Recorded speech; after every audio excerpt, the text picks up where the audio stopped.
कावेरी जी के पति का देहांत हुए काफी वक्त हो गया था। कावेरी जी की 3 बेटियां थी, ईशा, मोहिनी और सुहाना। तीनों ही काफी होशियार और नौकरी करने वाली थी।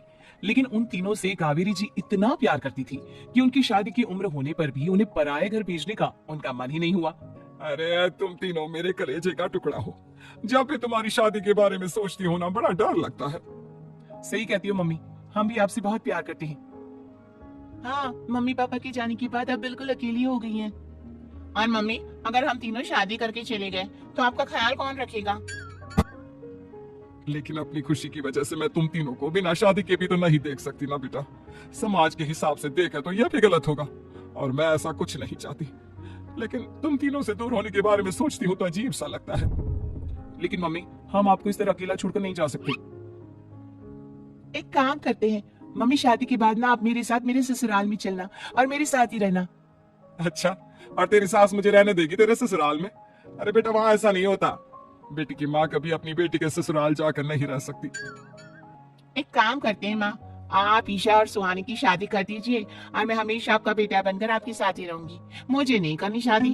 अरे मेरी बेटियां मुझसे कितना प्यार करती है, मेरी वजह से अपनी पूरी जिंदगी दांव पर लगाने को तैयार है। लेकिन मैंने ना इससे भी एक अच्छा उपाय सोचा है। क्या मम्मी? अगर आपके पास कोई सोल्यूशन है तो फिर क्यों परेशान हो आप? बताइए, क्या करना चाहती हैं आप? मैंने सोचा है कि अखबार में इश्तिहार देकर तुम तीनों के लिए 3 घर जमाई दामाद ढूंढ लूंगी। वैसे भी नौकरी तो तुम तीनों अच्छे से कर लेती हो, कमा भी अच्छा खासा लेती हो। कोई भी लड़का तैयार हो जाएगा तुमसे शादी करने के लिए।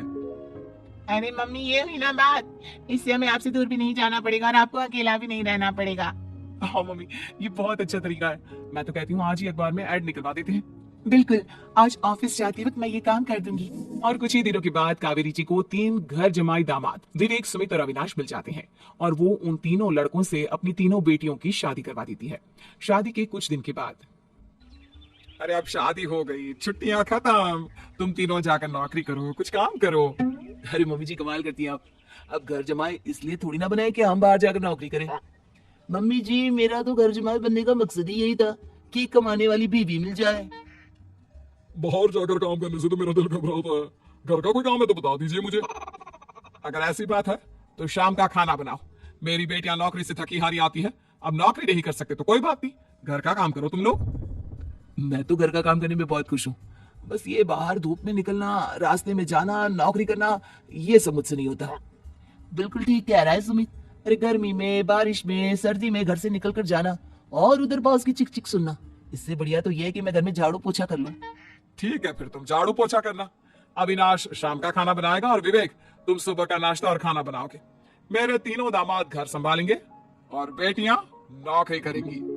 अगले दिन सुबह के वक्त, मम्मी मुझे ऑफिस के लिए देर हो रही है, नाश्ता चाहिए। अरे उस विवेक से कहा तो था कि सुबह का नाश्ता उसे उठकर बनाना है। अभी जाकर देखती हूँ क्या कर रहा है विवेक। अभी तक सोया हुआ है क्या? सुबह के 10 बज गए हैं। सोने दीजिए ना मम्मी जी, क्या हमेशा हिटलर की तरह हाथ में डंडा लेकर खड़ी रहती हैं? मैंने कहा सीधे उठकर खड़े हो जाओ और जाकर नाश्ता बनाओ। लेकिन मम्मी जी, बिस्तर में से निकलते ही कोई नाश्ता कैसे बनाएगा? 2 मिनट, वॉशरूम जाकर आता हूँ। बिल्कुल नहीं, सीधे रसोई में पहुंचो, मेरी बेटी को ऑफिस जाने में देर हो रही है। कुछ देर के बाद, हे भगवान, दोपहर के 12 बजे हैं लेकिन घर इतना गंदा पड़ा है। सुमित से कहा था मैंने समय पर झाड़ू पोछा कर देना। सुमित, कहाँ हो तुम? क्या हुआ मम्मी जी? सुबह की चाय तो पीने दीजिए, आप भी याद करती हैं, चिल्लाती ही रहती है। ये सुबह की चाय है या दोपहर की चाय? अगर तुम 12 बजे उठकर सुबह की चाय पियोगे तो क्या शाम का खाना रात के 3 बजे खाओगे? मम्मी जी चिल्लाइए मत, बताइए बात क्या है? अरे 12 बज चुके हैं, अभी तक झाड़ू पोछा नहीं हुआ। घर में देखो कितनी गंदगी है। अच्छा अच्छा, तो आप इसलिए परेशान है। वो क्या है ना मम्मी जी, आज मेरे हाथ में दर्द हो रहा है। रात को उल्टी करवट से सो गया था, हाथ हिलाया भी नहीं जा रहा। कौन से हाथ में दर्द है दामाद जी? इस सीधे हाथ में मम्मी जी, हाथ हिल भी नहीं रहा है। विवेक, सुन लिया तुमने? सुमित के हाथ में इतना दर्द है कि बेचारे का हाथ भी नहीं हिल रहा।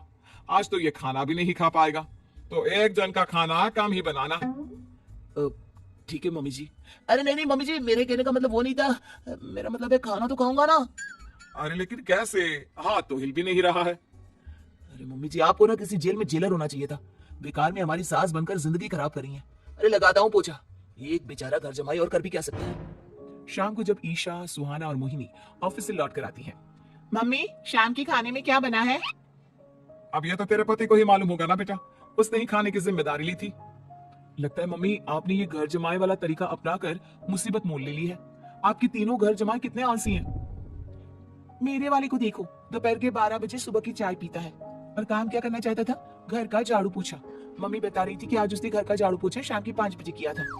अब क्या बताऊं बेटा, सुबह से हाथ दर्द का बहाना करके बैठ गया था।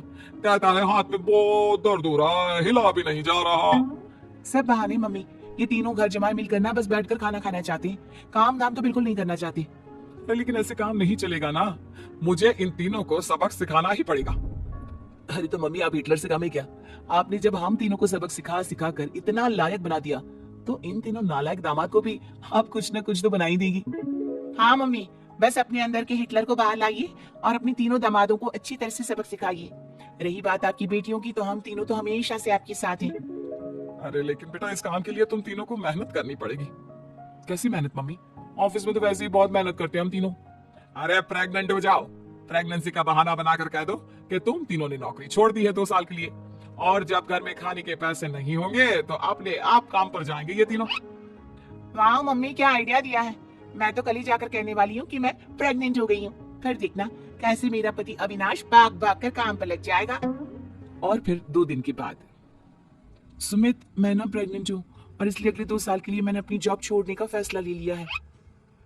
विवेक, पापा बनने वाले हो तुम। अब से ना तुम्हें ऑफिस जाना होगा क्योंकि मैं तो 2 साल के लिए छुट्टी पर चली गई हूँ। अविनाश, अब तुम्हें जिम्मेदारी संभाल लेनी चाहिए, वरना ये घर कैसे चलेगा। हम दोनों मम्मी पापा बनने वाले हैं। लेकिन कावेरी के तीनों आलसी दामादों पर अपनी बीवियों की बात का कोई असर नहीं हुआ। धीरे धीरे कावेरी जी को चिंता होने लगी क्योंकि उनके प्लान के हिसाब से तीनों बेटियों ने ऑफिस जाना बंद कर दिया था। आखिर क्या तरीका अपनाएंगी कावेरी अपने आलसी दामादों को काम करना सिखाने के लिए? जानने के लिए सुनिए इस कहानी का पार्ट 2।